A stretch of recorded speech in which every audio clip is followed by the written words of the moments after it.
नमः ओं विष्णुपदाय कृष्णप्रेष्ठाय भूतले श्रीमते जयपताक स्वामिनिधि नामिने नमो आचार्य पादाय निधाय कृपपदायिने गौरगतदामदाय नगर ग्रामधारिणे नमः ओं विष्णुपदाय कृष्णप्रेष्ठाय भूतले श्रीमते भक्ति वेदांत स्वामिनिधि नामिने नमस्ते सारस्वते देवे गौरवाणी प्रचारिणे निर्विशेष शून्यवादी वाचात्य देशधारिणे जय श्री कृष्ण चैतन्य प्रभु नित्यानंद श्री अद्वैत गदाधर श्रीवासादि गौरभक्त वृंदा हरे कृष्णा कृष्णा कृष्णा हरे हरे हरे राम राम राम हरे हरे नारायणं नमस्कृत्यं नरं चैव नरोत्तमं देवीं सरस्वतीं व्यासं तदुर्जयमुदिरये नष्टप्रायेषु अभद्रेषु नित्यं बाहुवद सेवया भगवति उत्तमश्लोके भक्तिर्भवति नैष्ठके मुखं करोति वाचालं पुंगुं लङ्घाय देहिं यत्कृपात्तमहं वन्दे श्रीगुरुं दीनतारिणं परमानन्दं माधवं श्रीचैतन्य ईश्वरम् ओम नमो भगवते वासुदेवाय। ओम नमो भगवते वासुदेवाय। ओम नमो भगवते वासुदेवाय। His Divine Grace Bhakti Vedanta Swami Srila Prabhupada की जय। हरे कृष्णा माताजी, யாராவது பாகவத பிரார்த்தனை பண்ணுங்க மாதாஜி। हरे कृष्ण माताजी। प्रणाम माताजी। प्रणाम माताजी। अच्छा। सर्वशास्त्राब्धि पीयूष सर्ववेदैक सत्फला सर्वसिद्धांत रत्नाट्य सर्वलोकैक त्रिपद प्रदा सर्वभागवत प्राण श्रीमद् भागवत प्रभो कलिदुवन्दोदितादित्य श्रीकृष्ण परिवर्तित परमानंद पाडाय प्रेम वर्षाक्षराय ते सर्वदा सर्वसेव्याय श्रीकृष्णाय नमोस्तु मे मत्येकबन्धो मत्सङ्गिन् मत्कुरो मन्महागण मत निस्तारक मत वाक्य मदानंद नमोस्तुते असाध साध ददायिन् अधिनोत्सदाः नागा वंश शाखासिन् मां प्रेम्णा ஹிருத் கண்டையோ ஸ்புரா. ஹரே. மொழிபெயர்ப்பு. எல்லா வேத இலக்கியங்களிலிருந்தும் கடந்தெடுக்கப்பட்ட அமிர்தமே, வேதங்களின் மிக முக்கியமான ஆன்மீக பழமே மற்றும் எல்லா தத்துவங்களின் முடிவுகளான ஆபரணங்களை கொண்டவரே, உலக மக்களுக்கு ஆன்மீக பார்வையை கொடுப்பவர் மற்றும் வைஷ்ணவர்களின் உயிர் மூச்சாக விளங்குபவரே, பகவானே, நீர் கலியுகத்தின் இருளை போக்குவதற்காக உதித்த சூரியன். உண்மையில் நீர் எங்களிடம் திரும்பி வந்த கிருஷ்ணர். ஓ ஸ்ரீமத் பாகவதமே, உங்களுக்கு என் பணிவான வணக்கங்கள். உங்களை படிப்பவர்கள் உன்னத ஆனந்தத்தை அடைவார்கள், ஏனெனில் உங்கள் எழுத்துக்கள் அவர்களுக்கு தூய பக்தி தொண்டை பொழிகின்றது. நீங்கள் பகவான் ஸ்ரீ கிருஷ்ணரின் அவதாரமாக இருப்பதால் எப்போதும் அனைவரும் உங்களுக்கு தொண்டு புரிய வேண்டும்.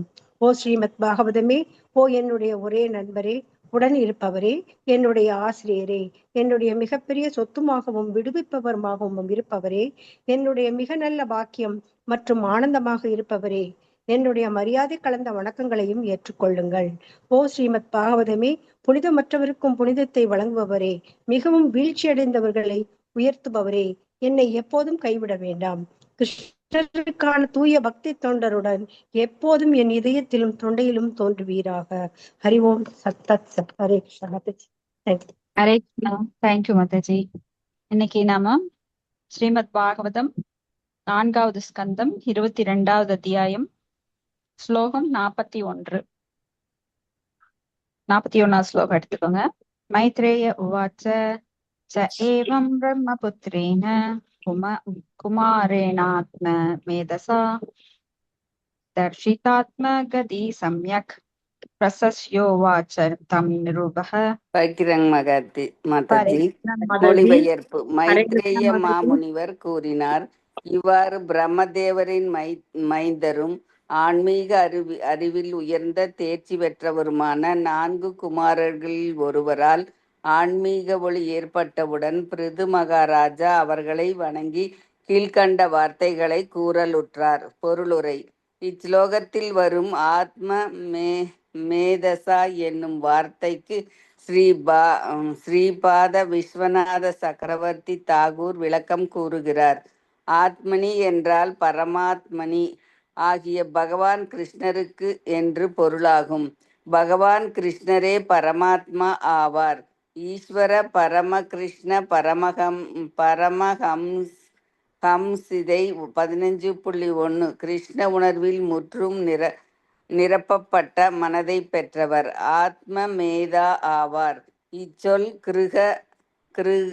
கிருகமேதி என்னும் வார்த்தைக்கு எதிர்ப்பதம் ஆகும். இச்சொல் எப்போதும் பௌதீக செயல்களிடத்து கவனம் செலுத்துபவன் என்பதை குறிக்கிறது.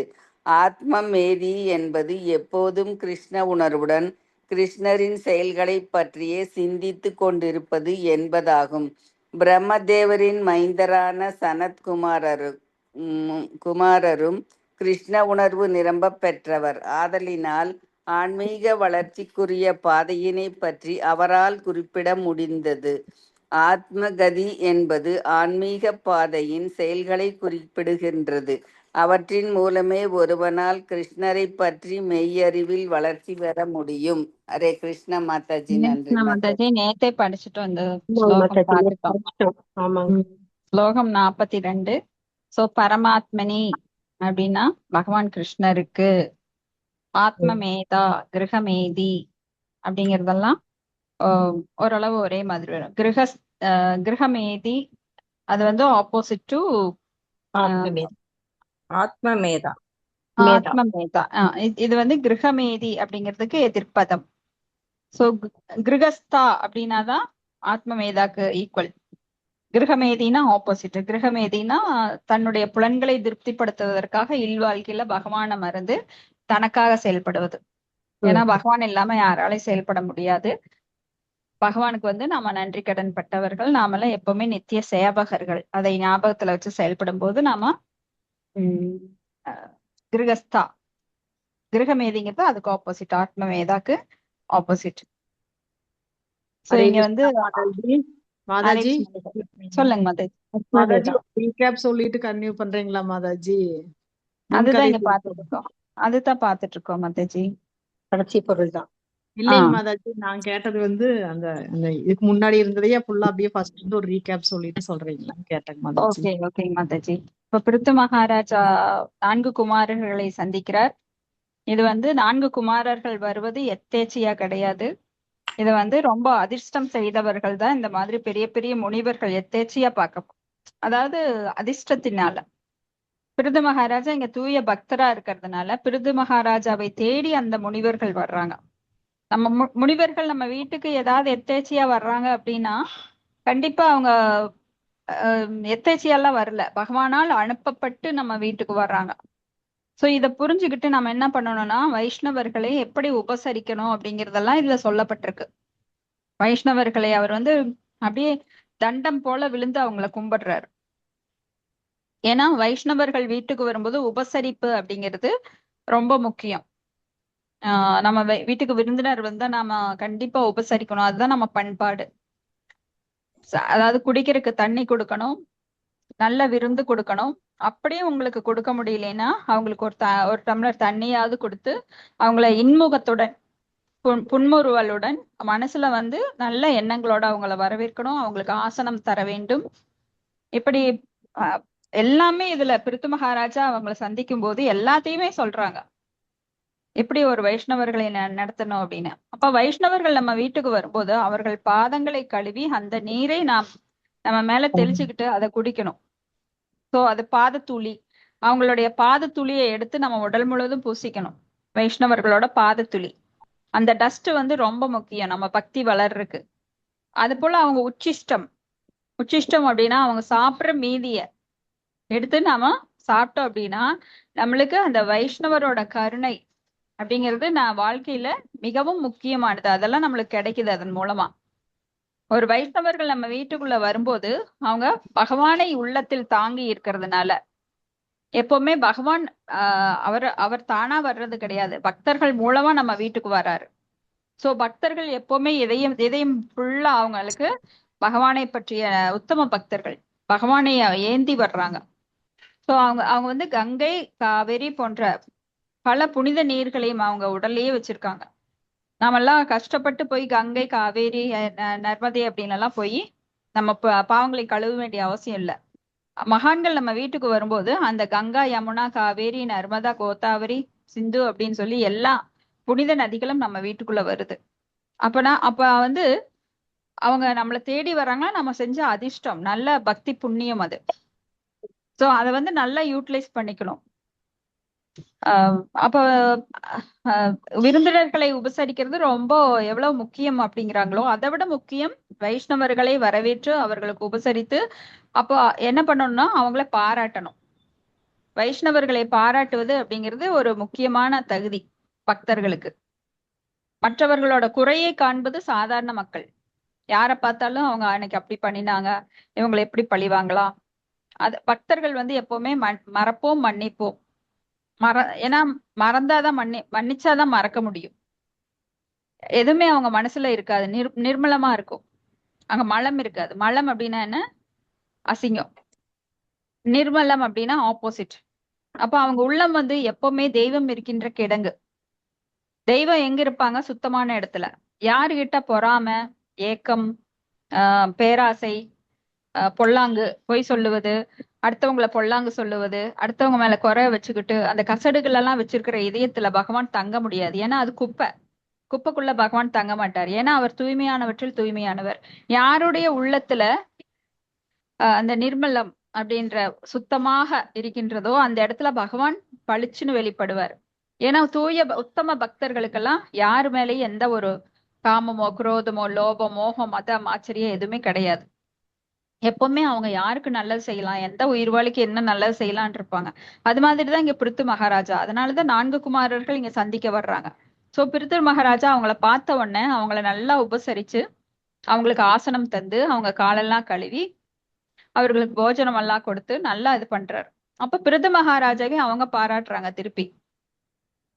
இப்படி பிருது மகாராஜுக்கு அவங்க அட்வைஸ் பண்றாங்க. அதைத்தான் நம்ம இப்ப பார்த்துட்டு வர்றோம். எப்படி பகவான்கிட்ட போய் நீ சேருவ அப்படின்னு. பிருத்து மகாராஜா இங்க தூய பக்தர், அவருக்கு சொல்ல வேண்டிய அவசியம் கிடையாது. ஆனா எப்படி அர்ஜுனனுக்கு பகவான் பகவத்கீதையை உபதேசித்து அதை மற்றவர்களுக்கு சொல்கிறாரோ, அர்ஜுனனே ஒரு காரணமாக வைத்து, அது போல இங்க பிருத்து மகாராஜாவுக்கு இந்த 4 குமாரர்கள், சனத்குமாரர், சனந்தர், சனாதனர், இவங்க இந்த குமாரர்கள் 4 பேருமே தூய்மையான பக்தர்கள். முதல்ல வந்து அருவவாதிகளாக இருந்தாலும் துளசியோட நறுமணத்தை நுகர்ந்ததுனால அவங்க தூய பக்தர்களா ஆனாங்க. இவங்க வந்து பிரம்மாவோட குமாரர்கள், நாரதருக்கு முன்னாடியே தோன்றினவங்க. ஆனா இவங்க வந்து இளம் பருவத்திலேயே இருப்பாங்க, குழந்தை மாதிரியே, 5 வயது குழந்தைகள் மாதிரியே. ஏன்னா பெருசாக பெருசாக அவங்களுக்கு உடல் சம்பந்தமான எண்ணம் பலமா தோண ஆரம்பிச்சிடும். இப்ப குழந்தைகளை பாத்தீங்கன்னா ரொம்ப இன்னசென்ட்டா இருப்பாங்க. ஆனா வளர வளர அவங்களுக்குள்ள அந்த போட்டி, பொறாமை, காமம், குரோதம் எல்லாமே வளர்ந்துட்டே வரும். அவங்க உடல் வளர வளர அந்த எண்ணங்கள் மாயினால் சூழப்பட்டு அந்த எண்ணங்கள் தீவிரமாயிட்டே வரும். அதனாலதான் குழந்தைகளை பிடிக்கிற அளவுக்கு, நேசிக்கிற அளவுக்கு பெரியவங்களானா அவங்கள நாம நேசிக்கிறது இல்ல. சில சமயம் வெறுத்தே போயிடுறாங்க. ஏன்னா ரொம்ப மோசமான கேரக்டர் இருக்கிற குழந்தைங்களை எல்லாம் வெறுத்தே போயிடுவாங்க, பெற்றோரும் இல்ல மற்றவர்களும். ஆனா இங்க வந்து இவங்க பகவான்கிட்ட வரம் வாங்குறாங்க, நாங்க 5 வயதுக்கு மேல இளம் பாலகர்களாக இருப்போம். அவங்க வந்து எந்த துணியும் போட மாட்டாங்க. குழந்தைகள் வந்து துணியை போடலாலும் அது அசிங்கமா இருக்காது. சோ முனிவர்கள் 4 பேர் அப்படிதான் இருப்பாங்க. அதனாலதான் அங்க ஜெய விஜயர்கள் இவங்களை ரொம்ப சின்ன குழந்தைங்க, இவங்க எதுக்கு வைகுண்ட வாசலுக்கு போறாங்கன்னு சொல்லி அவங்கள தடுத்து நிறுத்துறாங்க. தடுத்து நிறுத்தி நீங்க எல்லாம் இங்க போகக்கூடாது அப்படின்னு சொல்றப்போ இந்த முனிவர்கள் இல்ல நாங்க பகவானை பார்க்கணும்னு ரொம்ப பணிவா சொல்றாங்க. அதுக்கப்புறம் அவங்க தடுத்து நிறுத்துறப்போ சாபம் கொடுக்க முயல்றாங்க. ஏன்னா வைஷ்ணவர்கள் பகவானை பார்க்க அனுமதிக்காதனால நீ வந்து இங்க இருக்கக்கூடாது, நீ பூலோகத்துக்கு போ அப்படின்னு சொல்லி சாபம் கொடுக்குறாங்க. இது வந்து பகவானுடைய லீலையாக இருந்தாலும் அதுல ஒரு பார்ட்டா இவங்க பங்கெடுக்கிறாங்க. ஏன்னா பகவான் வந்து தன்னுடைய வீரம் அப்படிங்கிற ஒரு 64 குணங்கள்ல வீரம், அந்த வீரத்தை வந்து தேஜஸான உடல் வச்சிருக்கிறவங்க அந்த பயில்வான்கள் எல்லாம் எப்படா சண்டை போடலாம் அப்படின்னு ஆர்வமா இருப்பாங்க. ராஜாக்கள் எல்லாம் சும்மா இருக்க முடியாது, எப்படா சண்டை போடலான்னு. இப்போ பகவானுக்கு வந்து அந்த 6 ஐஸ்வர்யங்கள் இருக்கு இல்லைங்களா, அதுல வீரம் ஒன்று. சோ எப்ப சண்டை போடலாம் அப்படிங்கிற ஒரு மனோபாவம் பகவானுக்கு வர்றப்போ ஏன்னா அவருக்கு ஈக்குவலான ஆள் வேணும். சும்மா போய் ஒரு யானை எறும்பு கூட சண்டை போட முடியுமா என்ன? அதனால பகவான் தன்னுடைய அந்தரங்க சிஷ்யர்களான ஜெய விஜயர்களையே அங்க அனுப்புறாரு அசுரர்களாக. அவங்க வந்து கம்சன், ராவணன், அந்த மாதிரி 3 தடவை ஜென்மம் எடுத்து ஹிரண்யாக்ஷன், இரண்யகசிபு, ராவணன், கும்பகர்ணன், கம்சன், சிசுபாலன் இந்த மாதிரி 3 தடவை அவங்க பிறந்து அப்புறம் பகவானால் அழைக்கப்பட்டு அப்புறம் முக்தி பெறுகிறார்கள். ஏன்னா பகவான் வந்து 2 சாய்ஸ் தர்றாரு. ஒண்ணு நீங்க 3 பிறவி அசுரர்களா வாங்க, இல்ல நீங்க சாதாரண மனிதர்களா பல பிறவி எடுத்து அதுக்கப்புறம் எங்கிட்ட வாங்கன்னு. ஆனா உங்களை பிரிஞ்சு எங்கனால அவ்வளவு நாள் இருக்க முடியாது, அதனால அசுரர்களா வந்து நாங்க 3 பிறவிலேயே சீக்கிரம் திரும்பி வந்துடுறோம் அப்படின்னு சொல்லி அவங்க அந்த சாய்ஸ் சூஸ் பண்ணிடுறாங்க. சோ இப்படியாக பிருத்து மகாராஜாவும் சனத்குமாரர்கள் சந்திக்கிறாங்க. அதுலதான் இந்த ஸ்லோகங்கள் அவர் அட்வைஸ் எல்லாம் சொல்லிட்டு இருக்காங்க. ஏன்னா ஒரு முனிவர்கள் அப்பெல்லாம் வந்து பாத யாத்திரை போயிட்டே இருப்பாங்க. போகும்போது பல நாட்டு அரசர்களை சந்தித்து அவங்களுக்கு ஆசி வழங்கி பல அறிவுரைகளை வழங்கி வீடு வீடாக சென்று யாருக்கு அட்வைஸ் பண்ண முடியுமோ அந்த அளவுக்கு ஒரு பால் கறக்கும் நேரத்துல தான் அந்த வீடுகள்ல, ஏன்னா பெண்கள் இருக்கிற இடத்துல வந்து அவ்வளவு நிக்க மாட்டாங்க, பால் கறக்கும் நேரம் வரைக்கும் தான் நிப்பாங்க. சோ அந்த வீட்டுல என்ன நடக்குது, அந்த கஷ்டத்தை எவ்வாறு போக்கலாம், அப்ப ஜட கஷ்டத்தை மட்டுமல்ல அவங்க ஆன்மீகமாகவும் அவங்களுக்கு நிறைய அட்வைஸ் பண்ணிட்டு பகவானோட நாமத்தை இப்படி சொல்லுங்கன்னு சொல்லிட்டு போவாங்க. ஏன்னா அவங்க வந்து பர துக்க துக்கி வைஷ்ணவர்கள் வந்து எல்லாருக்கும் நன்மை புரிபவர்கள். யாரோட துக்கத்தை பார்த்தாலும் அவங்களுக்கு கண்ணீர் வரும். எல்லார் மேலேயும் அவ்வளவு கருணை கொண்டவங்க, தங்களோட கருணையை எல்லாருக்குமே வாரி வழங்குவாங்க. இவன் வந்து துஷ்டன், இவன் நோயாளி, இவன் குள்ளமா இருக்கான், இவன் பணக்காரன் அப்படின்னு எந்த வித்தியாசமும் பார்க்க மாட்டாங்க. சமூகம் சர்வ பூதேசு நமே துவேசியோ அஸ்தின பிரியக அப்படின்னு எல்லாருக்கும் நன்மை செய்வாங்க. ஸோ அவங்களுடைய தரிசனம் கிடைச்சது அப்படின்னாலே எல்லாருக்குமே நல்ல பலன் கிடைக்கும். சாதாரண மக்கள்ல இருந்து அரசர் வரைக்கும் எல்லாருக்குமே. ஏன்னா அப்பெல்லாம் அந்தணர்கள் அவ்வாறு போற்றப்பட்டார்கள். காலம் போக போக அந்த அந்தணர்களோட டாமினேஷன் அதிகமாயிருச்சு. நாங்க தான் செல்வாக்கானவங்க சமூகத்துல, எங்களை தொடக்கூடாது. அப்போ பிராமணனா பிறந்து பிராமண தன்மை இல்லைனாலும் தன்னை பிராமணன் சொல்லிக்கிட்டு ரொம்ப டாமினேட் பண்ண ஆரம்பிச்சிட்டாங்க. அப்பதான் அந்த கலியுகத்துல அது அதிகமாகி அப்புறம் இவர் மூலமா வருது. பிராமண சாபம் கொடுக்கிறார் இல்லையா, கலிபுருஷன் இல்ல, பிராமண சாபம் யாருக்கு முதல்ல கிடைக்குது, அந்த சமீக மகரிஷி அவருடைய பையனுக்கு ஸ்ரிங்கி தான் ஆரம்பிச்சு வைக்கிறார். சோ அவர்ல இருந்து அந்த பிராமணர்களுக்குரிய சரிவு தொடங்குது. சோ இந்த அது மாதிரிதான் இந்த பரசுராமர் என்ன பண்ணுவாருன்னா அரசர்கள் மூலமாக ராஜசையோ விதுக அப்படின்னு சொல்லி அரசர்கள் மூலமாக இந்த ரகசியத்தை குஹ்யம் அத வந்து பகவான் சொன்னாரு, அது மூலமா வந்தது. அப்ப அரசர்களை வந்து பகவானாகவே நினைச்சாங்க. ஆனா காலப்போக்கில் என்னாச்சுன்னா அரசர்கள் திமிர் பிடித்து ஆட ஆரம்பிச்சுட்டாங்க. நான் தான் அரசன், நான் வந்து என்ன அநியாயம் வேணா பண்ணுவேன். அப்ப என்ன பண்ணாருன்னா பரசுராமர் இவங்க அட்டூழியம் அதிகமாயிடுச்சுன்னு சொல்லி 21 முறை ஒவ்வொருத்தரையும் படையெடுத்து எல்லாரும் தலையை சீவிட்டு வருவார். சோ இப்படி பகவான் வந்து ஒரு எல்லைக்கு மேல ஒருத்தர் போறப்போ அவங்களுடைய புகழ், அவங்களுடைய உரிமை வந்து எக்ஸ்ட்ரா பவுண்டரி தாண்டி உரிமை நிலைநாட்டிட்டு ஆணவம் பொய் அகங்காரத்தினால அகம் கர்த்தகம் இது மன்யதே அப்படின்னு சொல்லி நான் தான் எல்லாத்தையும் எல்லாம் செயல்படுபவன் அப்படிங்கிற நிலைக்கு போறப்போ உடனே ஒரு அவதாரம் எடுத்து அதெல்லாம் சரி பண்றாரு. சோ இப்படியாக நாம இங்க எப்படி 4 குமாரர்கள் பிருத்து மகாராஜாக்கு அட்வைஸ் பண்றாங்க அப்படிங்கறத பாக்குறோம். ஸ்லோகம் 42. ராஜோ உவாச்ச கிருதோ மே அனுகிரக பூர்வம் ஹரிணா தானுகம்பினா ஆபாதயிதும் பிரம்மன் பகவன் யூயம் ஆகதா. படிங்க. மொழிபெயர்ப்பு. மன்னர் கூறினார், ஓ அந்தணரே, ஆற்றல் மிக்கவரே, முன்னர் பகவான் விஷ்ணு என் மீது கொண்ட தனது அளவற்ற கருணையினால் நீங்கள் எல்லாரும் எனது மாளிகைக்கு வரவிருப்பதாக குறிப்பிட்டார். அதுபோல் நீங்கள் வந்ததின் மூலம் அவ்வாசையினை பூர்த்தி செய்துள்ளீர்கள். பொருளுரை. பிருது மகாராஜா செய்த அஸ்வமேத யாகத்திற்கு வந்தருள் செய்த போது பகவான் விஷ்ணு குமாரர்களும் விரைவில் இங்கு வரவிருப்பதாக குறிப்பிட்டார். ஆதலினால் பிருது மகாராஜா பகவானின் அளவற்ற கருணையினை நினைவு கூர்ந்து குமாரர்களின் வருகையின் மூலம் பகவானின் கணிப்பு நிறைவேறியது என்று கூறினார். இதையே வேறு விதமாக பகவான் ஏதேனும் ஒன்றை பற்றி கணித்தால் அக்கணிப்பினை அவர் பக்தர்கள் சிலர் நிறைவேற்றுவார்கள் என்றும் கூறலாம். இதுபோலவே சைத்தன்ய மகாபிரபுவும் பகவானின் பெருமைமிக்க நாமங்களும் ஹரே கிருஷ்ண மகா மந்திரமும் இவ்வுலகில் உள்ள நகரங்கள் கிராமங்கள் எங்கனும் பரப்பப்படும் என்று கணித்தார். ஸ்ரீல பக்தி சித்தாந்த சரஸ்வதி பிரபுபாதா அவர்களும் அவ்வுயர்ந்த கணிப்பு நிறைவேற வேண்டும் என்று விரும்பினார்கள். நாம் தொடர்ந்து அவர்கள் பாதையினை பின்பற்றி கொண்டிருக்கின்றோம். பக்தர்களை பொறுத்தவரை பகவான் அர்ஜுனனிடம் கூறினார், கௌந்தேய பிரதிஞானி நாமே பக்த பிரணயஸ்தி.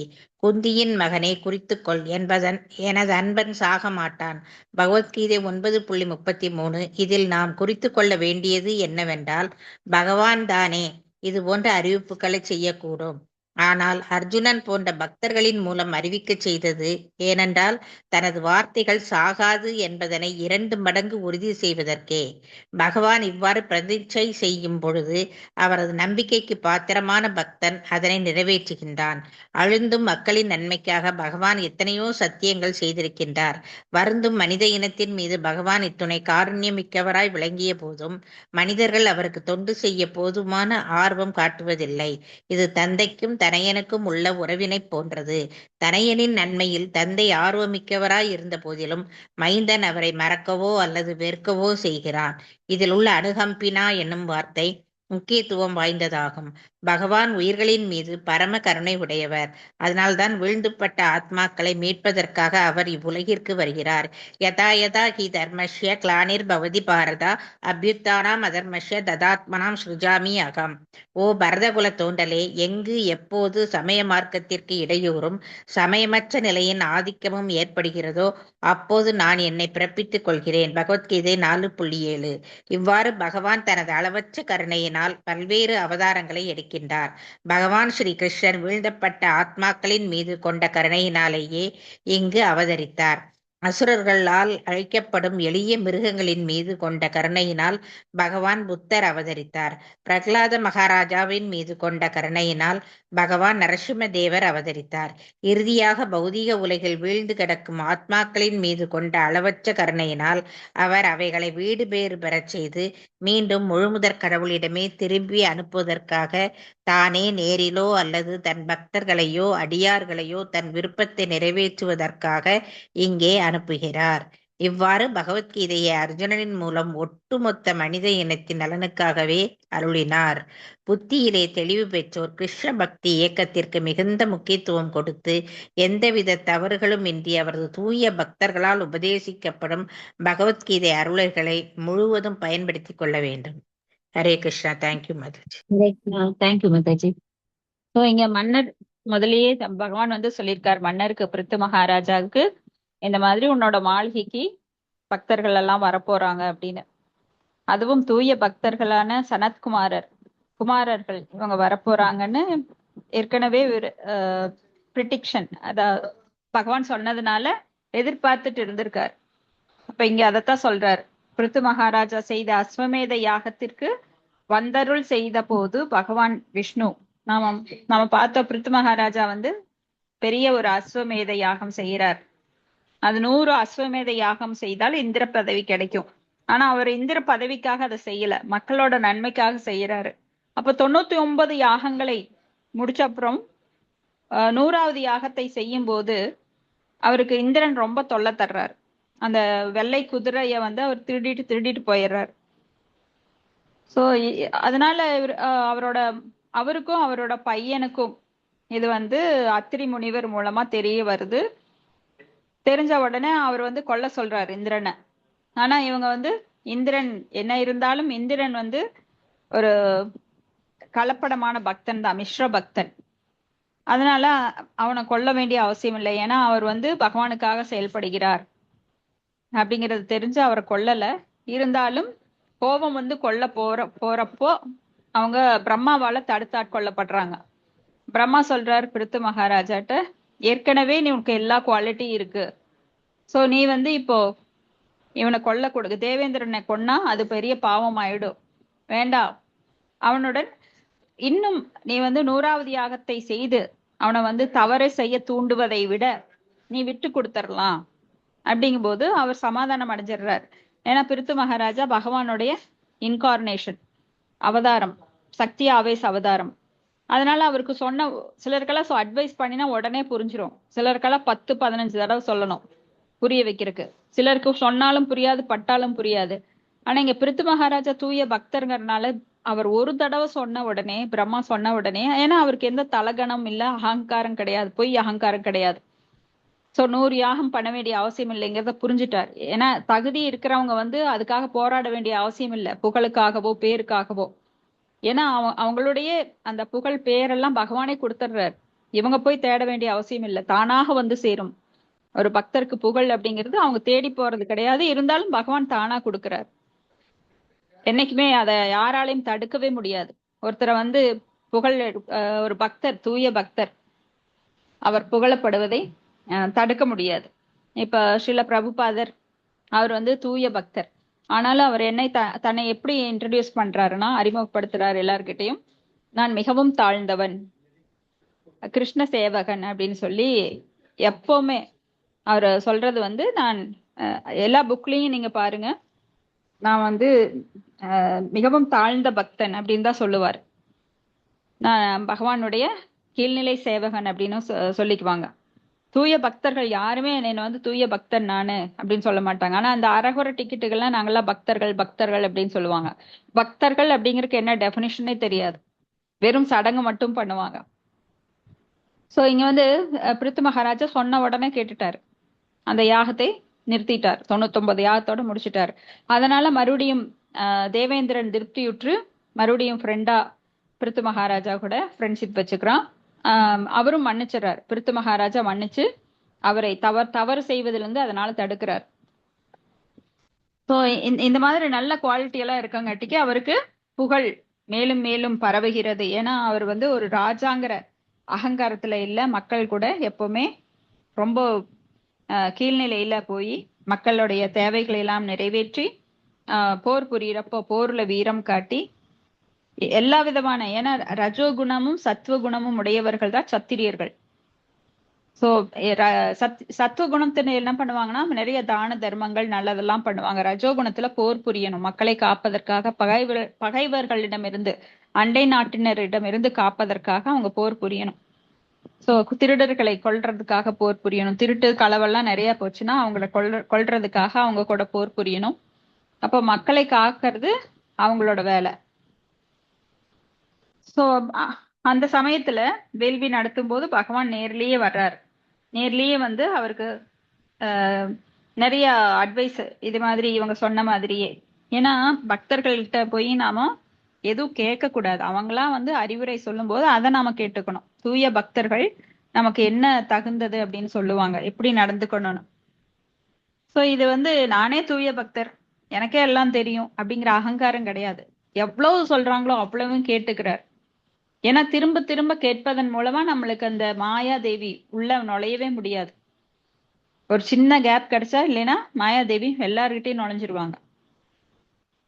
இப்போ சைத்தன்ய மகாபிரபு பகவானின் பெருமைமிக்க நாமங்கள் ஹரே கிருஷ்ண மகாமந்திரமும் இவ்வுலகில் உள்ள நகரங்கள் கிராமங்கள் எல்லாம் பரப்பப்படும் அப்படின்னு கணித்தார், பிரிடிக்ட் பண்ணினார். ஏன்னா அவருக்கு அந்த முக்கால திரிகால ஞானின்னு சொல்லுவாங்க. ஈவன் தவசிகள் கூட திரிகால ஞானிங்கிறப்போ பகவானே சைத்தன்ய மகாபிரபுவா வர்றப்போ ஏன் அவரால் சொல்ல முடியாது? ஏன்னா அந்த கலியுகம் எப்படி இருக்கும் வியாசதேவர் கணிச்சுதான் இந்த பாகவதத்தை நமக்காக கொடுத்திருக்கார். கலியுகத்துல பிரேயானால் அல்பாயுசக சப்யகலா வஸ்மின் யுகே ஜனாக மந்தாக சுமந்த மதையோ மந்த பாக்கியகி உபத்திரதக. சோ கலியுகத்துல எல்லாருமே மந்த புத்தி படைத்தவர்களாக, உபத்திரம் கொண்டவர்களாக, சண்டை பிரியர்களாக, அற்ப ஆயுள் கொண்டவர்களாக எல்லாரும் இருப்பாங்க. அதனால அவங்க ரிக்கி அசுர் சாம அதர்வன அதெல்லாம் படிக்க முடியாது அப்படின்னு சொல்லி அவர் 108 உபனிஷங்களா கொண்டு வந்தார். இந்த உபனிஷங்களையும் அவங்க ஃபாலோ பண்ண முடியாது. இதெல்லாம் ரொம்ப கால அளவு ரொம்ப அதிகமா இருக்கும், 100 ஆண்டுகள்ல எல்லாம் இது படிச்சு முடிக்க முடியாது. நாம தூங்குறதே பாதி ஆண்டுகள் போயிரும். அப்படியே இருந்தாலும் இந்த கலியுகத்துல கடல் போல உள்ள வேதங்களை 108 உபனிஷங்களை எல்லாம் படிக்க முடியாதுன்னு சொல்லி அதையும் சுருக்கி 14 புராணங்களா கொடுத்தார். அந்த புராணங்களையும் படிக்க மாட்டாங்கன்னு சொல்லி ராமாயணம் மகாபாரதம் போன்ற காவியங்களா கொடுத்தார். அதையும் படிச்சுட்டு இது கதையை மட்டும்தான் எடுத்துப்பாங்க, தத்துவங்களை எடுத்துக்க மாட்டாங்கன்னு சொல்லிதான் கடைசியில ரொம்ப மனசு அவருக்கு வந்து ஒரு திருப்தி இல்லாத நிலையில அதிருப்தியில உட்காந்துருந்தார். என்னடா இது, வேதங்களை படிச்சு வேதங்களை எல்லாம் கொடுத்து உபனிஷங்களுக்கெல்லாம் மொழிபெயர்ப்பு பண்ணி இவ்வளவெல்லாம் பண்ணி நம்மளுக்கு ஒண்ணுமே மன திருப்தி இல்லையே அப்படின்னு. இப்ப நீங்க ஒரு சமையல் செஞ்சா அது டேஸ்டா இருந்தா திருப்தியா இருக்கும். அதுல குறை இருந்ததுன்னா என்னமோ எனக்கு சரியில்லை அப்படின்னு அதிருப்தியா இருக்கும் இல்லையா? அது மாதிரி இவர் என்னதான் புத்தகங்களை எழுதினாலும் அவருக்கு அதிருப்தியா இருந்தது. அப்போ அவருடைய குருவான நாரத முனி வராருன்னா அது வந்து பகவானே அந்த ஏன்னா அப்பெல்லாம் வந்து நான் கம்யூனிகேஷன் போன் மூலமா கம்யூனிகேட் பண்றது இல்ல லெட்டர் போடுறது டெலகிராம் போடுறது அதெல்லாம் ஃபெசிலிட்டி அப்ப கிடையாது. இன்னைக்கெல்லாம் வாட்ஸ்அப் மூலமா உடனே கால் பண்ணா வீடியோ கால் பண்ணா வீடியோலயே வந்துருவாங்க. அன்னைக்கெல்லாம் கிடையாது. அப்ப பகவான் எல்லார் உள்ளத்திலயும் பரமாத்மாவா இருக்கிறதுனால பக்தர்களோட எண்ணம் புரிஞ்சு அவங்களுக்கு தேவையான அந்த நபரை அனுப்புவார். அப்படித்தான் பரிஷித்து மகாராஜா சுகதேவ கோஸ்வாமியை உடனே சந்திச்சு 7 நாட்கள் பாகவதம் கேட்டார். அது போல இங்க நாரத முனி வரும்போது அவர் வியாசதேவர் கேட்கிறார், எனக்கு ஏனோ திருப்தியே இல்லை, இவ்வளவு எழுதியும் எனக்கு திருப்தி இல்லைன்னு. அப்ப நாரத முனிவர் சொல்றார், நீங்க வெறும் கர்ம காண்டத்தை பற்றியே மறுபடியும் எழுதி மக்கள் எல்லாம் குழப்புறீங்க. ஏற்கனவே குழம்பிய நிலையில் இருக்கிற மக்கள் நீங்க வந்து கர்ம காண்டத்துல இந்த செயல் செஞ்சா அந்த பலன் கிடைக்கும், அது செஞ்சா இது பலன் கிடைக்கும்னு சொல்லியிருக்கீங்க. ஆனா பகவானை பற்றி நீங்க எழுதல. பகவானுடைய பெருமைகளையோ பக்தர்கள் பெருமைகளையோ எழுதாதப்போ உங்களுக்கு திருப்தி கிடைக்காது. அதனால பாகவதத்தை தொகுத்து எழுதுங்கன்னு சொன்னார். அதுக்கப்புறம் தான் எல்லா வேதங்களின் சாரமாக இந்த பாகவதத்தை தொகுத்து அப்புறம் நிம்மதியா இருந்தார். அது போல இங்க நகரங்கள் கிராமங்கள் எல்லாம் அந்த நாமம் சங்கீர்த்தன யஜ்ஞம் எங்கும் பரப்பப்படும் அப்படின்னு சைத்தன்ய மகாபிரபு சொன்னார். அதே மாதிரிதான் இன்னைக்கு எல்லா இடங்களிலும் ஹரே கிருஷ்ண கிருஷ்ண கிருஷ்ண ஹரே ஹரே, ஹரே ராம ராம ராம ஹரே ஹரே என எல்லா பக்கமும் நம்ம போனா கேட்க முடியுது. இன்னுமே பாருங்க, இன்னும் இது நல்லா பரவும். 10,000 ஆண்டுகள் இந்த நாம சங்கீர்த்தனம் இருக்கும் இந்த கலியுகத்துல. அதுக்கப்புறம் சொல்லிக் கொடுக்கறதுக்கு கூட ஆள் இருக்காது. ஸ்ரீல பக்தி சித்தாந்த சரஸ்வதி பிரபு அவர்களும் உயர்ந்த கணிப்பை நிறைவேற்ற வேண்டும் அப்படின்னு விரும்பினார். அத வந்து ஸ்ரீல பிரபுபாதர் கன்னியூ பண்ணார். இன்னைக்கு ஜெயபதாக்க சுவாமி மகாராஜ் தொடர்ந்து கொண்டிருக்கிறார். இப்படி பகவான் வந்து தானாக நேர்ல வர்றார், இல்லைன்னா தன்னோட பக்தர்களை அனுப்புறார். யதா தாஹி தர்மஸ்ய கிளானிர் பவதி பாரத அபியுக்தானாம் அதர்மஸ்ய ததாத்மானம் சுஜாமியகம் அப்படின்னு சொல்லி எப்பொழுதும் தர்மம் அழிகின்றதோ அதர்மம் ஓங்குகின்றதோ அப்பொழுதெல்லாம் இந்த தர்மத்தை காப்பதற்காக அவர் தானாகவே பிறப்பிடிக்கிறார், அல்லது தனது சிஷ்யர்களை அந்தரங்க சிஷ்யர்களை சகாக்களை அனுப்புகிறார். இன்னொன்னு சொல்றார் அர்ஜுனனை பார்த்து, கௌந்தேய பிரதி ஜானேகி நமே பக்த பிரணஷதி அப்படின்னு. குந்தியின் மகனே, என்னை நம்புபவர்கள் வந்து நான் கைவிட மாட்டேன், கண்டிப்பா அவங்களுக்கு உதவுவேன், இதை போய் நீ சொல்லு அப்படிங்கிறார். அப்ப அர்ஜுனன் சொல்றாரு, எல்லா ஸ்லோகத்தையும் நீங்க சொல்லிட்டீங்க, இதை மட்டும் ஏன் என்னை சொல்றீங்க அப்படின்னு கேட்பார். அப்ப அவர் சொல்றாரு, ஏன்னா நான் சொன்னாக்கா அதுல இருந்து நான் தவறி விடுவ வாய்ப்புண்டு. ஏன்னா குருச்சேத்திர போர்க்களத்துல அவர் ஆயுதமே எடுக்க மாட்டேன்னு சபதம் புரிகிறார். ஆனா அங்க பீஷ்மரோ இவர் ஆயுதம் எடுக்க வைக்கணும்னு போராடுறார். பீஷ்மர் வந்து மிக உயர்ந்த பக்தர். அவர் என்னதான் அவர் ஆப்போசிட் பார்ட்டியா இருந்தாலுமே துரியோதனுக்கு அவர் வந்து ஆதரவா போர்ல ஈடுபட்டாலும் கூட பகவான உள்ளத்துல அவ்வளவு பக்தி, பகவான் மேல அவ்வளவு பக்தி. சோ ஒரு பக்தருடைய ஆசையை நிறைவேற்றுவது பகவானோட கடமையா நினைக்கிறார். வெளிப்புறமா அவர் வந்து எதிர்ப்படையில் இருந்தாலும் அவர் வந்து பகவானை என்னைக்குமே உள்ளத்துல தொழுது கொண்டே இருக்கிறார். அதனால அந்த பக்தரோட ஆசையை நிறைவேற்றுவதற்காக என்ன பண்றார், அந்த தேர் சக்கரத்தை எடுத்து சுழட்டிட்டு வேகமா ஓடுறார். கோபத்துல ஆவேசத்துல பீஷ்மரை நோக்கி ஓடுகிறார். அப்போ பீஷ்மருக்கு ஒரே சந்தோஷம், எப்படி பாத்தியா நான் உன்னைய ஆயுதம் எடுக்க வச்சுட்டேன் பாத்தியா உன்னோட சபதத்தை. ஏன்னா பகவான் தன்னை பற்றி கவலைப்படுறதே கிடையாது. பகவான் நினைச்சா எல்லாமே பண்ண முடியும் ஒரு செகண்ட்ல. அவர் உள்ளத்திலயும் அவர் பரமாத்மாவா இருக்கிறாரு, மாத்த முடியும் அவர் எண்ணத்தை. ஆனா அவர் சுதந்திரத்துல தலையிட விரும்பல. அதே போல இவரை எடுக்க வைக்கணும்னு விரும்புறாரு. அவ்வளவு சீக்கிரம் எல்லாம் பகவான் எடுக்க மாட்டாரு. ஆனா ஒரு பக்தர் கேட்கும்போது எப்படி முடியாம அஹ், அவர் தவிக்கிறாரு. ஏன்னா இங்க அர்ஜுனனை காக்கணும், ஆனா சரம் மாரியா வில்ல விடுறார். அர்ஜுனனை வந்து அன்னைக்கு கொல்லணும் அப்படின்னு சொல்லிட்டு கொல்லணுங்கிறது அவர் முடிவு கிடையாது. ஆனா சரம் மாரியா எப்படியாவது வெற்றி கிடைக்கணும் அப்படின்னு சொல்லி எப்படியாவது கிருஷ்ணரை வந்து நம்ம ஆயுதம் ஏந்த வைக்கணும்னு சொல்லி சரம் மாரியா வில்ல விடுறார். அப்போ என்னென்னவோ பண்ணி பாக்குறார். தேரை கீழே அழுத்தி கொண்டு போறார், தடுத்து பாக்குறார். அர்ஜுனனும் போராடிட்டு இருக்கிறார். ஆனா அவர் விடுற அம்புகள்னால இவர்தான் தேர் ஓட்டிக்கு பல பல தேரோட்டிகள் பாத்தீங்கன்னா அவங்களுக்கு தான் முதல்ல காயம் நிறைய ஆகும். ஏன்னா அம்பு அவங்க மேலயும் படும், குதிரை மேல படும், தேர் மேல படும். அப்ப கிருஷ்ணருக்கு நிறைய இடங்கள்ல அம்பு பாய்ந்து ரத்தம் வருது. ஆனா கிருஷ்ணர் வந்து திவ்யமான உடல் கொண்டவர். அவருக்கு வந்து ரத்தமோ நாளமோ சதையோ மலம் மூத்திரம் அதெல்லாம் கிடையாது, சீல் அதெல்லாம் கிடையாது. ஆனா எப்படி ரத்தம் வருது இதையெல்லாம் புரிஞ்சுக்க முடியாம பலர் கன்ஃபியூஸ் ஆயிருவாங்க. ஆனா பக்தர்களுக்கு தெரியும் இதெல்லாம் மாயை, பகவான்கிட்ட இருந்து ரத்தம் வர்றதெல்லாம் கிடையாது, உண்மையான ரத்தம் கிடையாது. ஆனா அதை பாக்கறதுக்கு ரத்தம் மாதிரி அவங்க கண்ணில் படும், எல்லார் கண்ணிலையும். அப்ப பக்தர்கள் அல்லாதவங்க இவர் என்ன பெரிய கடவுள், இவருக்கு ரத்தம் வருது, சாதாரண மனுஷன்தான் அப்படின்னு நினைப்பாங்க. ஆனா பக்தர்கள் வந்து குழம்புறது கிடையாது, பக்தர்கள் குழம்புறது இல்ல, பக்தர்கள் அல்லாதவர்களை குழப்புவதே பகவானோட வேலை. ஏன்னா தன்னை சரணடையாதவர்களை மேலும் மேலும் குழப்புகிறார், இந்த பௌதீக பந்தத்தில் மேலும் ஆழ்த்துகிறார். சோ அப்ப பகவானை வந்து பக்தர்கள் புரிஞ்சுக்கிறதுனால அவங்களுக்கு எந்த குழப்பம் கிடையாது. ஏன்னா பகவான் என்ன வேணா செய்ய முடியும். அதனாலதான் பஞ்ச பாண்டவர்கள்ல பீமன் பகவானும் ஒரு வாக் போயிட்டு இருப்பாங்க.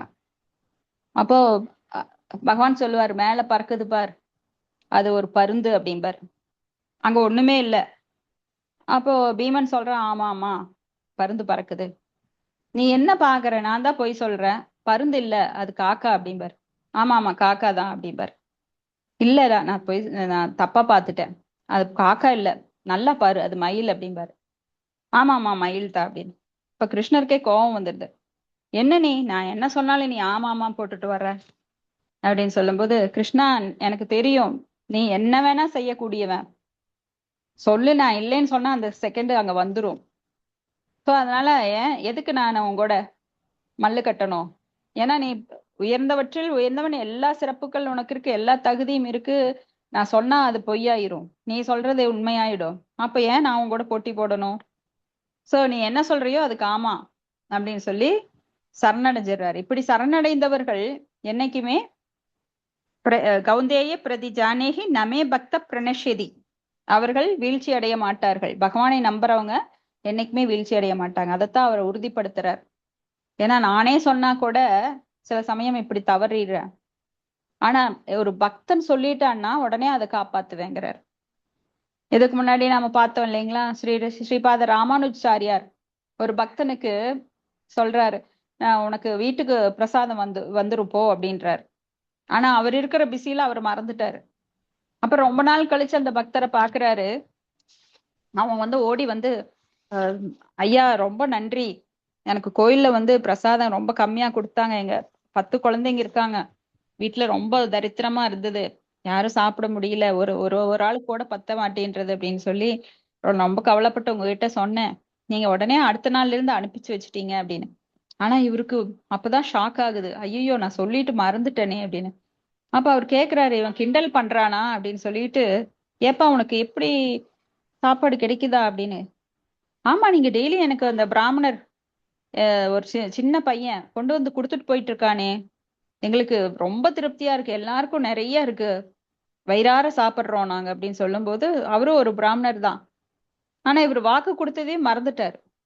ஆனா இவர் வாக்கு கொடுத்தத பகவான் வந்து அதை பிராமண வடிவுல ஒரு குழந்தையா போய் டெய்லியும் கொடுத்துட்டு இருந்திருக்காரு.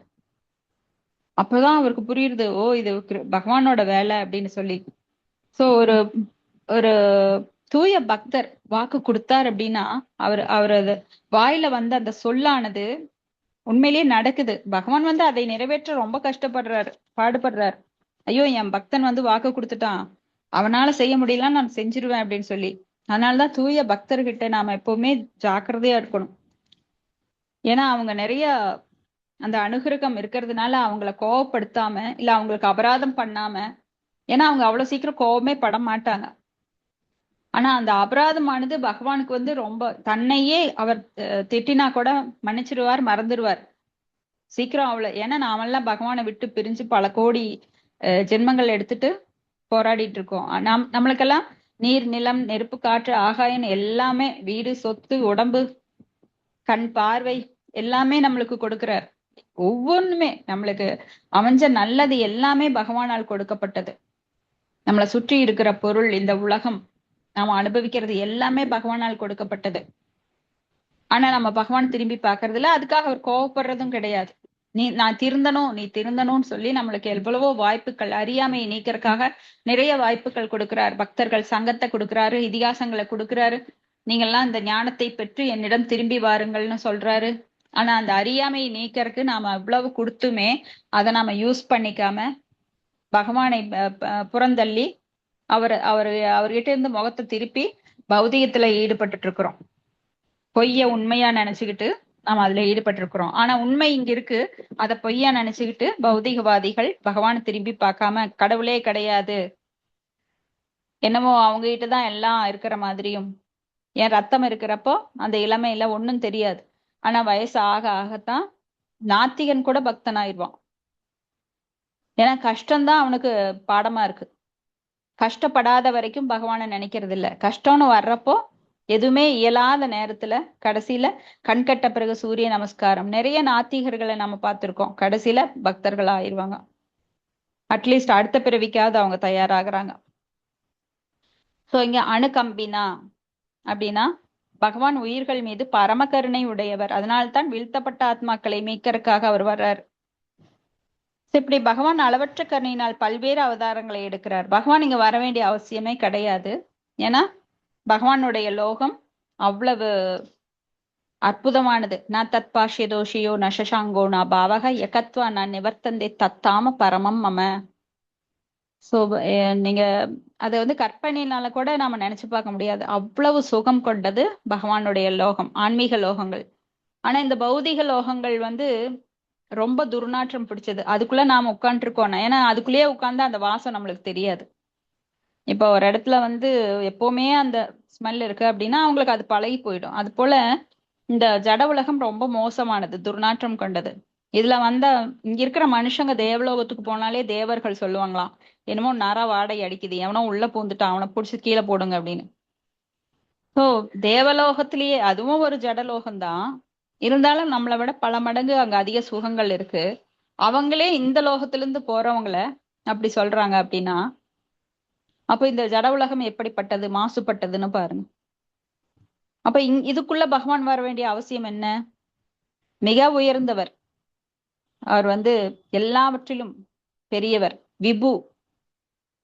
அப்படிப்பட்டவர் நமக்காக கீழே இறங்கி இங்க விக்கிரக ரூபமாக எல்லா பக்கமும் தன்னை வந்து பல நிலைகள்ல இங்க உட்காந்துருக்கார். விக்கிரக ரூபமாக சகுன வழிபாடு செய்யறதுக்காக விக்கிரகமாக இங்க வர்றார். விக்கிரக ரூபத்திலையும் வர்றார். சோ விக்கிரகங்கள் பிரதிமா மூர்த்தி நகித்து சாட்சாத் பிரஜேந்திர நந்தன. அப்போ அது வந்து வெறும் கல்லோ சிலையோ கிடையாது, பகவான் சாட்சாத் பகவானே இருக்கார். சோ இது பக்தர்களுக்கு மட்டும்தான் புரியும். பக்தர்கள் இல்லாதவருக்கு என்னதான் அவங்க வந்து வெறும் சிலையா கல்லாவும் மண்ணாவும் தான் நினைப்பாங்க. சோ புத்தர் வந்தார் கருணை கொண்டு. பகவான் வந்து புத்தராக அவதாரம் எடுத்து வந்தார். ஏன்னா அப்பெல்லாம் ரொம்ப மக்கள் வந்து ரொம்ப மோசமான நிலையில இருந்தாங்க. சரி, அவங்களுக்கு ஹை லெவலா சொன்னா புரியாது. ஒரு கிண்டர் கார்டன் குழந்தைக்கு வந்து 10th ஸ்டாண்டர்ட் பாடம் எடுத்தா புரியுமா? அதனால அவர் உயிர்களை கொல்லாமை, ஆசைய துன்பத்திற்கு காரணம், இப்படின்னு சாதாரண தர்மங்களை சொல்லிட்டு போனார். சோ பிரகலாத மகாராஜா மீது கொண்ட கருணையினால பகவான் நரசிம்மர் அவதரித்தார். பிரகலாத மகாராஜா ஒரு தூய பக்தர். சிறு வயதிலிருந்தே அவர் வந்து பகவானோட நாமத்தின் மீது எல்லையில்லாத பிரியம் பகவானை வந்து ஒரு செகண்ட் கூட மறக்காத ஒரு தூய பக்தர். சோ அவர் மேல கருணை இருந்ததுனால நரசிம்மரா வந்தார். நரசிம்ம அவதாரம் பாத்தீங்கன்னா ஒரு ஸ்பான்டேனியஸ், உடனே. அதனாலதான் ரொம்ப கஷ்ட காலத்துல நாம என்ன பண்றோம், நரசிம்மரை தியானம் பண்றோம். உக்ரம் வீரம் மகாவிஷ்ணும் ஜலந்தம் சர்வதோமுகம் நரசிம்மம் பீஷ்ணம் பத்ரம் மிருத்யோ நமாம்யகம் அப்படின்னு நரசிம்ம சோஸ்திரம் உடனே சொல்றோம். ஏன்னா நரசிம்மர் வந்து உடனே வர்றார் ஸ்பாட்ல. அவர் பிரகலாத் மகாராஜா தன்னுடைய பக்தர் வாயிலிருந்து என்ன வரும் அடுத்த செகண்ட், நான் போய் அவனை காக்க போறேன் அப்படின்னு சொல்லி ரெடியா இருக்கிறார். பிரகலாத் மகாராஜாவும் அவங்க அப்பா ஹிரண்யகசிபு கேக்குறார், எப்ப பாரு உன்னோட பகவான் சொல்றியே, எங்க அவன் எங்கதான் இருக்கிறான், இந்த தூண்ல இருப்பானா, இந்த துரும்புல இருப்பானா அப்படின்னு கேட்கும்போது இந்த தூண்ல இருக்காரு அப்படின்னு அவர் சொல்றார். சொன்ன உடனே தூணுக்குள்ள வந்துடுறார். ஏன்னா அவர் ஜடமாக தன்னை வெளிக்காட்டுறது கிடையாது. பகவான் என்றும் புருஷா, அவர் வந்து ஒரு உத்தம புருஷர். சோ அவர் புருஷராக வெளிவருகிறார். இப்ப நான் தான் கடவுள் அப்படின்னு தூணா வந்து நிக்கிறாரா, கிடையாது. அவர் பரம புருஷர். நம்மள குட்டி குட்டி புருஷர்கள், அனுபவிப்பாளர்கள். ஆனால் அவர் உயர்ந்த அனுபவிப்பாளர். அதனாலதான் அவர் பரம புருஷர். அந்த பரம புருஷர் அவன் கேட்ட வரத்துக்கெல்லாம் அவன் என்ன சொன்னா, மனித ரூபத்தில் இருக்கக்கூடாது, தேவர்களால் அழியக்கூடாது, ஒரு பெண்ணால் அழியக்கூடாது, ஆயுதங்களால் அழியக்கூடாது, மேல இருக்கக்கூடாது, கீழே இருக்கக்கூடாது அப்படின்னு எவ்வளவோ கண்டிஷன் போடுறான், விலங்குகளால் அழியக்கூடாதுன்னு. அப்ப பகவான் ஒரு வித்தியாசமான ரூபம் எடுக்கிறார். மனித ரூபம் அல்ல, மிருக ரூபமும் அல்ல, ஆயுதமும் அல்ல, நகத்தால கொன்று மேலையும் இல்ல கீழையும் இல்ல படியில வச்சு, மடியில அவனை வச்சு, மேலையும் இல்லாம கீழையும் இல்லாம நகத்தையே ஆயுதமாக கொண்டு அந்த ஹிரண்யகசிபுவோட இதயத்தை பிளக்குறார். அந்த ரத்தத்தை எடுத்து அப்படியே தெளிக்கிறார், எல்லா பக்கம் சிதற விடுறார். அவர் ஆவேசம், அவ்வளவு ஒரு கோபம். தன்னோட பக்தனை நீ எத்தனை தூரம் நீ என் பக்தனை நீ துன்பப்படுத்தினன்னு சொல்லி அந்த அசுரனை அப்படியே மார்ப பிளக்குறார்.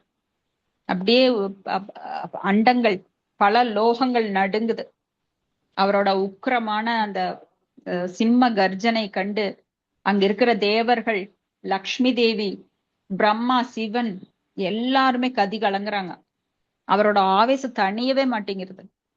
அப்போ யாருக்காக வந்தார்? பிரகலாதருக்காக. அந்த பக்த பிரகலாதனை எல்லாரும் போய் தள்ளுறாங்க, நீ போய் சமாதானம் பண்ணு. ஈவன் லக்ஷ்மி தேவியை, ரொம்ப பர்சனலா பகவானுக்கு பாத சேவை செய்யற அந்த லக்ஷ்மி தேவியே அவரோட உக்கரத்தை பார்த்துட்டு பயந்துட்டு கிட்ட போக மாட்டேங்கிறாங்க. அப்ப நரசிம்ம பகவான் அவ்வளவு ஒரு ஆவேசமா, நீங்க படத்துல பார்த்திருப்பீங்க, அப்படியே வாயிலெல்லாம் ரத்தம், கையில ரத்தம், கண்கள் எல்லாம் சிவந்து, காதுகள் எல்லாம் மேல தூக்கி ஆவேசமா கோவத்துல பிடரி மயிர்கள், அந்த சிங்கத்தோட பிடரி மயிர்கள் எல்லாம் அப்படியே சிலிர்த்து எந்திரிச்சு அப்படியே கோர ரூபத்துல, பல கைகள், எல்லாத்துலயும் ஆயுதங்கள் தரிச்சிருக்காரு. அவ்வளவு ஒரு 2 கையில அவனை பிளந்து அந்த ரத்தம் எல்லாம் சிதறி, நாக்குல எல்லாம் ரத்தம் ஒழுகுறது. அப்படியே அண்டமெல்லாம் நடுங்குது. தேவர்கள் பயந்து நடுங்குறாங்க. யாருமே கிட்ட போகல. எல்லாரும் ஸ்தோத்திரம் சொல்றாங்க, புகழ்றாங்க. அப்பவும் அவர் ஆவேசம் அடங்கல. சிவபெருமான் கிட்ட போக மாட்டேங்கிறாரு, பார்வதேவி போக மாட்டேங்கிறாங்க. கடைசியில பிரகலாத் மகாராஜா தைரியமா இப்போ அவர்கிட்ட போய் அவரை வந்து புகழ்ந்து பாடினார். அப்பதான் அவர் அள்ளி எடுத்து பிரகலாத மகாராஜாவை நெஞ்சோட அணைச்சுக்கிட்டார். இந்த ஒரு பாசம் யாருக்கு கிடைக்கும்? ஏன்னா அவ்வளவு ஒரு தூய பக்தர் பிரகலாதர். எப்பொழுதுமே பகவானை பற்றி நினைத்து கொண்டு அவர் நாமத்தை மறக்காமல், அவர் ஆபத்துனா கூட என்னை காப்பாத்துன்னு அவர் சொல்லல, என்னை காப்பாற்றுவார் அப்படிங்கறத அந்த நம்பிக்கையோட நாமத்தை மட்டும் சொன்னார். நாமெல்லாம் காப்பாத்து காப்பாத்து, பகவானே காப்பாத்துன்னு கூட சொல்லலாம். ஆனா பகவானோட நாம வருமானு தெரியும், ஐயோன்னு தான் சொல்லுவாங்க சிலரெல்லாம். நாம கிருஷ்ணா கான்சியஸ் இருந்தாலும் கிருஷ்ணான்னு கூப்பிடுவோம், கிருஷ்ணா காப்பாத்துன்னு சொல்லுவோம். ஆனா காப்பாத்துன்னு கூட அவர் சொல்லல. நமோ நாராயணா, ஓம் நமோ நாராயணா, ஓம் நமோ நாராயணான்னு சொல்லிட்டே அவர் எல்லா கஷ்டங்களையும் நம்பிக்கையோட எதிர்கொண்டார். பகவான் வந்து அந்த அளவு அவரை வந்து எல்லாத்துல இருந்து காப்பாத்தினார். யானையால மிதிச்சு கொள்ள பார்த்தான், முடியல. தண்ணிக்குள்ள போட்டான், கடலுக்குள்ள போட்டான், கல்லை கட்டி கடலுக்குள்ள தூக்கி போட்டான், முடியல. சோ எல்லாத்துல இருந்து எப்படி அவன் தப்பிக்கிறான்? என்ன சக்தி இருக்கு? ஒண்ணுமே புரியல இரண்யகசிப்புக்கு.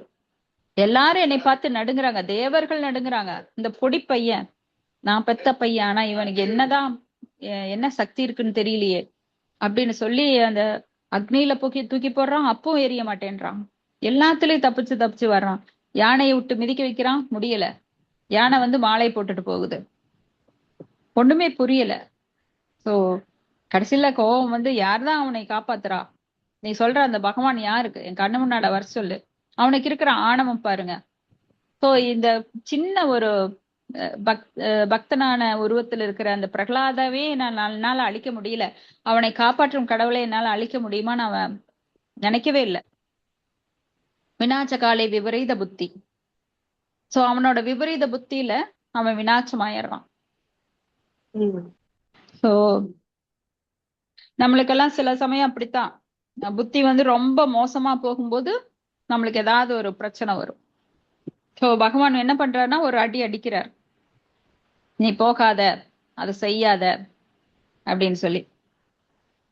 ஆனா அந்த விபரீத புத்தி விநாசம் பண்றதுக்கு முன்னாடி கடவுள் நம்மை தடுத்தாட்கொள்கிறார். ஏன்னா பக்தர்களை எப்பவுமே அவர் தன்னோட கண்ட்ரோல்ல வச்சிருக்காரு.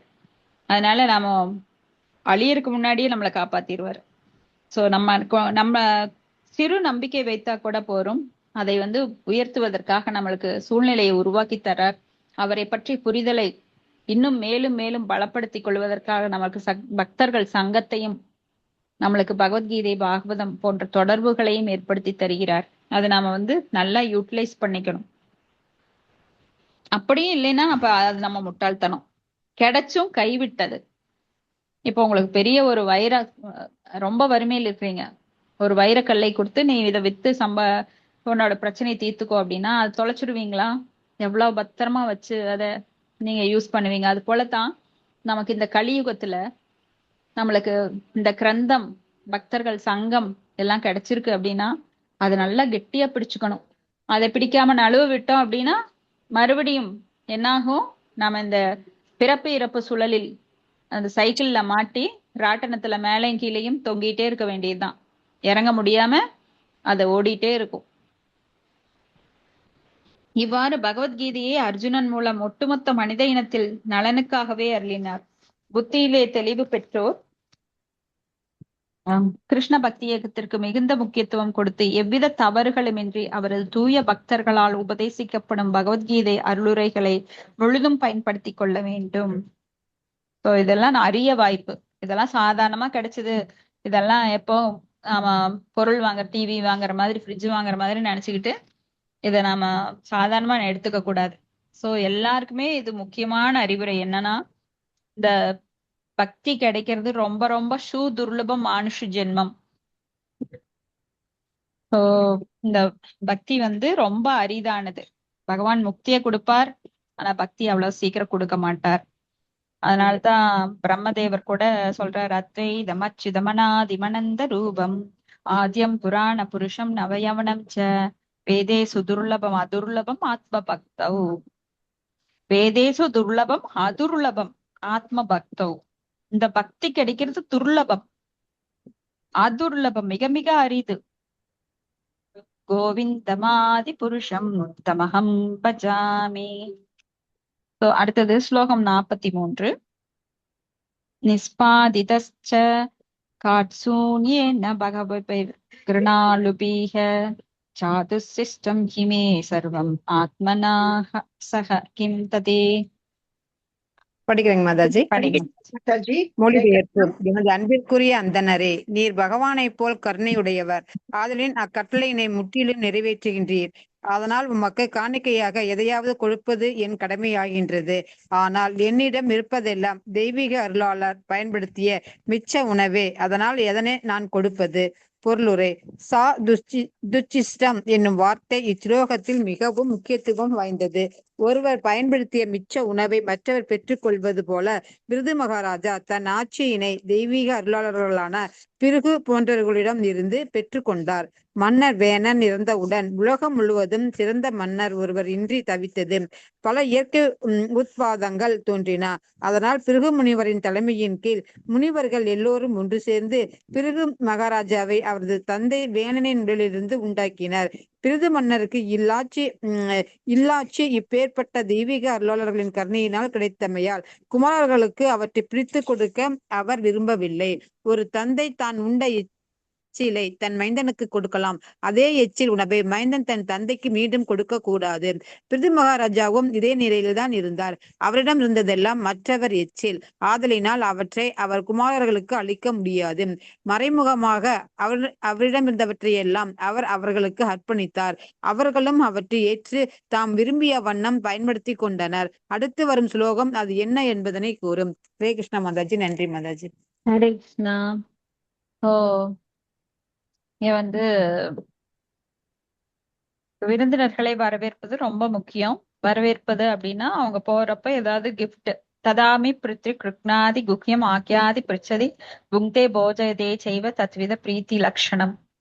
சோ அன்பை வளர்த்து கொள்ள வேண்டும். பக்தர்கள்ட்ட அன்பை வளர்த்து கொள்ளணும். அன்பு அப்படின்னா கொடுப்பது. நம்ம இப்ப அன்பு காட்டுற அப்படின்னா அம்மா என்ன பண்ணுவாங்கன்னா என்னோட பிறந்த நாளுக்கு துணி வாங்கி தருவாங்க, அப்பா என்ன வாங்கி தருவாங்க, கேக் வாங்கி தருவாங்க. இப்படி அன்பை வெளிப்படுத்துவதற்கு ஏதாவது ஒன்றை கொடுக்கிறது. சோ பிருத்து மகாராஜா வந்து தன்னிடம் உள்ளது எல்லாமே முனிவர்கள் கொடுத்த அருளினால, ஏன்னா அவர் வந்து வேணனோட உடலை கடைந்ததன் மூலமாக உருவானவர். சோ அவர் வந்து எங்கிட்ட இருக்கிறது எல்லாமே பிருகு மகரிஷியின் அருளால கிடைச்சது. அத வந்து நான் திருப்பி எப்படி உங்களுக்கு கொடுக்கறது? அதனால மானசீகமாக மறைமுகமாக என்னிடம் இருப்பதையெல்லாம் சர்வம் கிருஷ்ணார்ப்பணம் நாமெல்லாம் சொல்றோம் இல்லைங்களா, எல்லாமே பகவானுடையது. சோ பகவானுக்கு அதை நான் எடுத்து எப்படி என்னுடையதுன்னு நினைச்சிட்டு எடுத்து கொடுத்தா அது வேற, அது வந்து அகங்காரம். சோ எல்லாமே கிருஷ்ணருடையது. எப்படி ஒரு குழந்தை வந்து தாய் ஊட்டும் போது அந்த தட்டத்துல இருக்கிறத எடுத்து மறுபடியும் அம்மா கூட்டுது, அம்மா நீயும் சாப்பிடு உனக்கு பசிக்கும் அப்படின்னு. அது ஒண்ணு தனியா சம்பாதிச்சது இல்ல. அந்த குழந்தை போய் சம்பாரிச்சுட்டு வந்து அந்த உணவு செஞ்சு அம்மா கொடுக்கல. அந்த தட்டத்துல இருக்கிறத அம்மா கொடுத்ததையும் எடுத்து திருப்பி கொடுக்குது. எப்படி கங்கை நீரை கங்கைக்கே வந்து சமர்ப்பணம் பண்ணுவாங்க. இப்ப பாத்தீங்கன்னா கங்கையில இறங்கி அந்த தண்ணீரை எடுத்து கங்கைக்கே கொடுப்பாங்க. அது போல பகவான் கொடுத்ததையே எடுத்து நாம கொடுக்கறதன் மூலமா நம்ம அன்பை வெளிப்படுத்துறோம். இதே நிலைதான் இங்க பிருத்து மகாராஜாக்கு. என்ன கொடுக்கறது உங்களுக்கு அப்படின்னு சொல்லிட்டு மறைமுகமா மானசீகமா எல்லாத்தையும் அர்ப்பணிக்கிறார். அத வந்து அவங்களே ஏத்துக்கிறாங்க. அது என்னன்னு இப்ப பின்னாடி வர ஸ்லோகத்துல பாக்கலாம். சோ யாராவது அதிதி தேவோ பவ, யாராவது நம்ம வீட்டுக்கு வந்தாங்கன்னா அவங்களை நல்ல விதமா உபசரிக்கணும். உபசரிக்கும் போது அவங்களுக்கு ததாமி பிரித்தி கிருக்னாதி அப்படின்னு ஏதாவது ஒரு பரிசை நாம கொடுக்கணும். அன்பளிப்பாக கொடுக்கல் அப்படிங்கிறது தான் அன்பை வெளிப்படுத்துறது. இப்போ ஒரு ஒய்ஃப் இருக்கா, கணவனுக்கு சேவை செய்யணும். ஆனா அவ சொல்றா ஐ லவ் யூன்னு சொல்றா டெய்லி. ஆனா எதுவுமே செய்ய மாட்டா, சமையல் செய்ய மாட்டா. அவர் பாக்கெட்ல இருக்கிற பணத்தை எடுத்துக்குவா, செயல வாங்குவா, ஜாலியா படுத்துக்குவா. இதுக்கு பேரு அன்பா? அன்புனா என்ன? கொடுப்பது. கணவனும் கொடுப்பான், மனைவியும் கொடுப்பா. அதுதான் பரிமாற்றம், அன்பு பரிமாற்றம். சோ அதனாலதான் நாம இந்த ரூபம் இருக்கு, கொடுக்கறதுக்கும் எடுக்கிறதுக்கும். எப்படி பக்தர்கள் பகவானுக்கு இடையில அது இருக்கின்றதோ, பக்தி தொண்டு இருக்கிறதோ, அப்ப பக்தர்கள் பகவானுக்கு கொடுக்கிறார்கள், பகவான் பக்தருக்கு கொடுக்கிறார். நாங்க வந்து இடையில அன்பு பரிமாற்றம். அந்த அன்பு பரிமாற்றம் எப்படி? சோ பகவானும் ரூபம், நம்மளுக்கும் ரூபம் இருக்கு. சோ அந்த கொடுக்கல் வாங்கல் அப்படிங்கிறது தான் அன்பு பரிமாற்றம்.